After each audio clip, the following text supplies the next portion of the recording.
Dear parents and lovely students, welcome to the Arrowhead School of Learning, Fatehnagar. Mobile number 7568077458. Class 5th, subject Hindi, chapter 11th, lecture number 2nd. If you have any doubt in this lecture, then you just need to write in your notebook. Whenever your school class will be open, then you may clear to related teacher. यदि इस lecture में आपको कोई भी doubt रहता है तो आप उसे रफ नोटबुक में मेंशन कर लें। जब भी अपने स्कूल रीओपन होंगे तब आप अपने डाउट को सब्जेक्ट टीचर से पूछकर क्लियर कर सकते हैं। Okay, so let's start the lecture number 2nd of the chapter number 11th।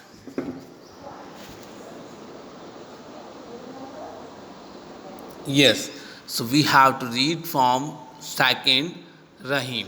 Okay, now I'm reading this doha. You have to read along with me. Rahiman Rahiman धागा प्रेम का मत छोड़ो छिटकाए, टूटे से फिर ना जुड़े जुड़े गांठ पड़ जाए।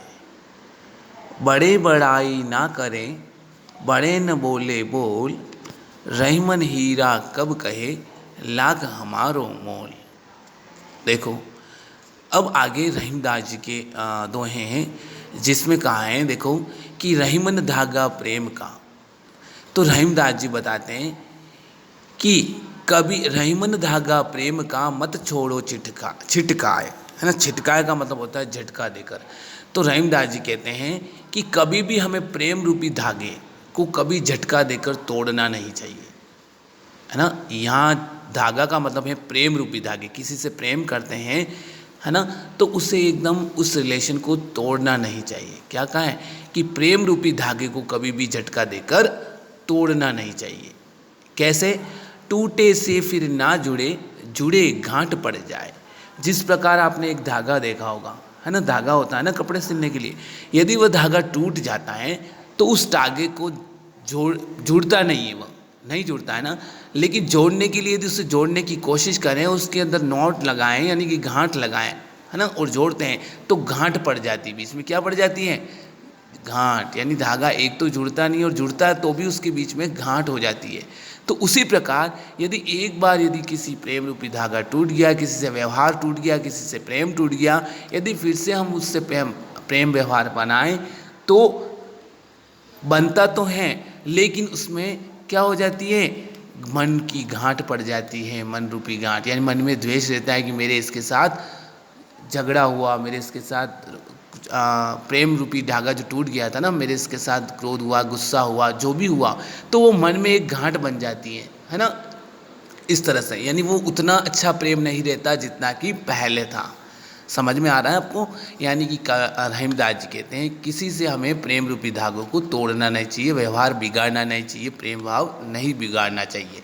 किस प्रकार? जिस प्रकार एक धागे को तोड़ दिया जाता है, यदि कोई धागा टूट जाता है तो उसे जोड़ने की कोशिश करें तो वो जुड़ता नहीं, फिर भी यदि हम उसके जोड़ते हैं तो उसमें एक गांठ पड़ जाती है। उसी प्रकार यदि किसी से प्रेम भाव या प्रेम रूपी धागा यदि टूट जाता है, किसी से रिश्ता टूट जाता है, प्रेम व्यवहार टूट जाता है, तो हम उसे वापस बनाने की कोशिश करें तो वो बनता तो है, लेकिन फिर भी मन में एक गांठ रहती है। मन में उसी गांठ की तरह एक गांठ रहती है मन में कि मेरा इससे पहले झगड़ा हुआ था। उतना द्वेष, उतना प्रेम नहीं रहता उतना, क्योंकि अब वो पहले जो झगड़ा हुआ था, पहले जो प्रेम व्यवहार टूटा था, उसकी एक गांठ बन जाती है मन में, है ना। इसी प्रकार यहाँ कवि ने कहा है कभी प्रेम भाव, किसी से प्रेम भाव रूपी धागे को तोड़ना नहीं चाहिए, प्रेम भाव बिगाड़ना नहीं चाहिए। Okay, next. बड़े बड़ाई ना करे बड़े न बोले बोल, रहीमन हीरा कब कहें लाख हमारो मोल। अब आगे रहीमदास जी बताते हैं कि बड़े बड़े का मतलब महान व्यक्ति, बड़े व्यक्ति बड़ाई ना करे बड़े न बोले बोल। क्या कहा है कि बड़े व्यक्ति कभी अपनी बड़ाई या अपनी प्रशंसा नहीं करते, है ना। क्या करते हैं? अपनी प्रशंसा कभी नहीं करते हैं, और वह कभी अपने आप में क्या करते हैं, बड़े न बोले बोल, कभी अपने आप में बड़ा चढ़ाकर अतिशयोक्ति नहीं करते, किसी चीज़ को अपने ही बारे में बताना, बखान करना, ऐसा वो कभी नहीं करते। कौन, महान लोग, जो बड़े लोग होते हैं। बड़े का मतलब यह धनवान से नहीं, बड़े का मतलब महान व्यक्ति। जो महान व्यक्ति होते हैं वो कभी अपनी स्वयं की बड़ाई या प्रशंसा या तारीफ नहीं करते हैं और खुद के बारे में बड़ा चढ़ाकर नहीं बोलते। बड़े न बोले बोल, है ना, खुद के बारे में बड़ा चढ़ाकर नहीं बोलते। रहीमन हीरा कब कहे लाख हमारो मोल। और आगे कहते हैं कवि कि कभी आपने हीरा देखा हो, मतलब हीरा के बारे में सुना होगा, हीरा बहुत कीमती, अमूल्य, जिसका मूल्य नहीं आंका जाए, ऐसा अमूल्य रत्न होता है। यानी वो कभी अपना मोल नहीं कहता कि मेरा मूल्य लाख रुपए, है ना, लाखों में गिना जाता ना हीरा।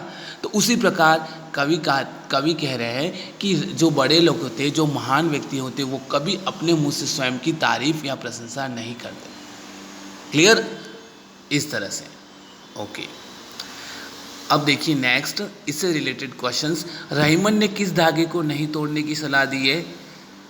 तो रहीम ने प्रेम के धागे को नहीं तोड़ने की सलाह दी, यानी किसी से प्रेम रूपी धागे को नहीं तोड़ना चाहिए। कौन अपना मूल्य नहीं बताता? तो हीरा अपना मूल्य कभी नहीं बताता, स्वयं हीरा अपने बखान नहीं करता। टूटा धागा कैसे जुड़ता है? टूटा धागा गांठ लगाकर ही जुड़ता है, बाकी नहीं जुड़ पाता। उसमें अगर उसको जोड़ने की कोशिश करेंगे तो उसमें गांठ हो जाएगी। Is it clear? और रहीम के अनुसार बड़ा व्यक्ति कौन होता है?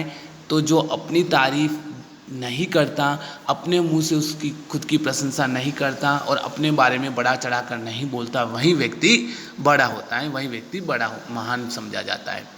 अब देखिए थर्ड, तरुवर फल नहीं खाते हैं, सरवर पिए नहीं पान, कह रहीम पर काज हित, संपत्ति संचय ही सुजान। जे गरीब पर हित करे, ते रहीम बड़ लोग, कहाँ सुदामा बापुरो, कृष्ण मिताई जो। देखिए आगे के दोहे में देखिए, फर्स्ट तरुवर का मतलब होता है वृक्ष, पेड़ पौधे। फल नहीं खाते हैं, खाद का मतलब खाते हैं। सरवर का मतलब होता है तालाब, सरोवर। पिए का मतलब पीते हैं। न पान का मतलब यहाँ पानी, जल, है ना। फर्स्ट पंक्ति में कवि ने बताया है कि कवि कहते हैं कि कभी भी वृक्ष स्वयं अपना फल नहीं खाते हैं। आपने देखा कभी फल को खाते हुए? नहीं। सरवर पिए नहीं पान, और तालाब कभी अपना स्वयं का पानी खुद नहीं पीता है? नहीं।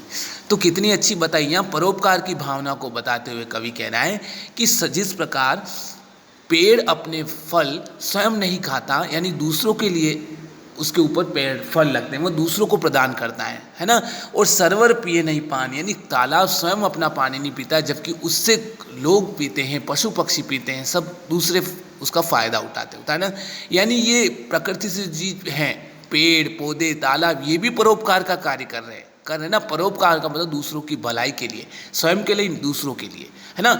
उसी प्रकार कवि कहते हैं, कह रहीम पर काज हित, संपत्ति संचय ही सुजान। उसी प्रकार जो सज्जन लोग होते हैं, रहीम पर काज हित, पर का मतलब दूसरे, काज यानी कार्य, और हित यानी भलाई, है ना।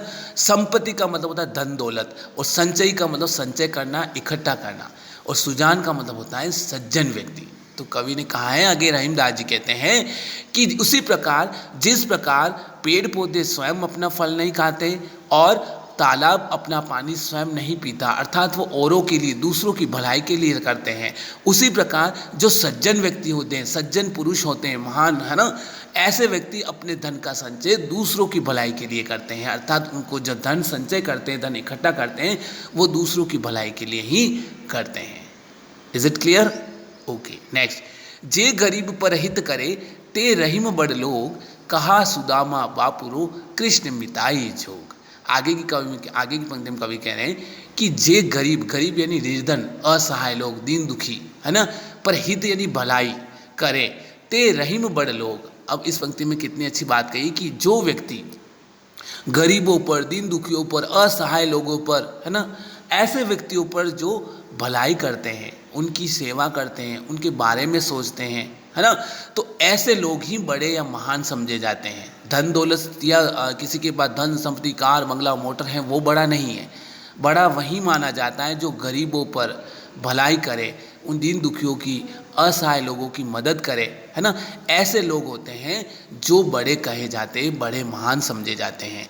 कहा सुदामा बापुरो कृष्ण मिताई जोग, है ना। जिस प्रकार सुदामा एक दीन दुखी था, दीन यानी निर्धन ब्राह्मण व्यक्ति था, है ना।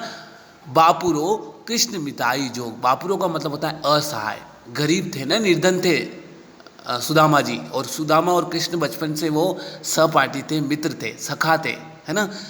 और कृष्ण मिताई जोग, कृष्ण यानी कृष्ण भगवान, और मिताई, मिताई का मतलब होता है मित्रता, जोग यानी निभाई।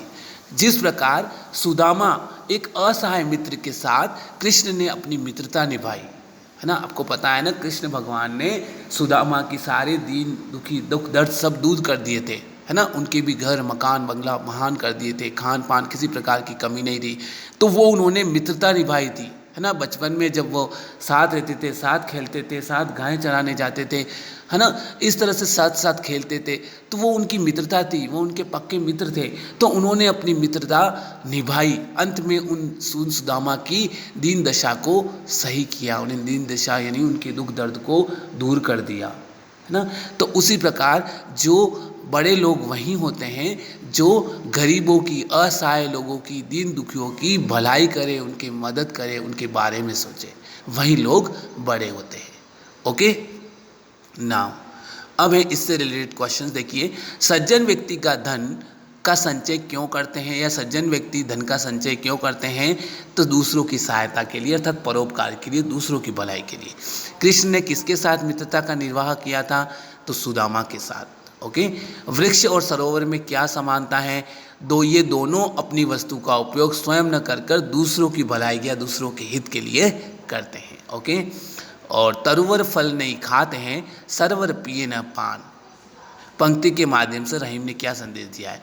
तो कवि ने कहा है, रहीमदास जी ने कहा है कि वृक्ष अपना फल स्वयं नहीं खाते, सरोवर भी अपना जल स्वयं नहीं पीता, उसी प्रकार हमें भी अपने संपत्ति का संचय या उपयोग या संपत्ति का उपयोग स्वयं के लिए नहीं बल्कि दूसरों की भलाई के लिए करना चाहिए। ओके, इस प्रकार ये आपका चैप्टर 11 कंप्लीट हुआ। ओके, मेरे हिसाब से आपको ये सब चैप्टर अच्छी तरह से समझ में आ गया होगा।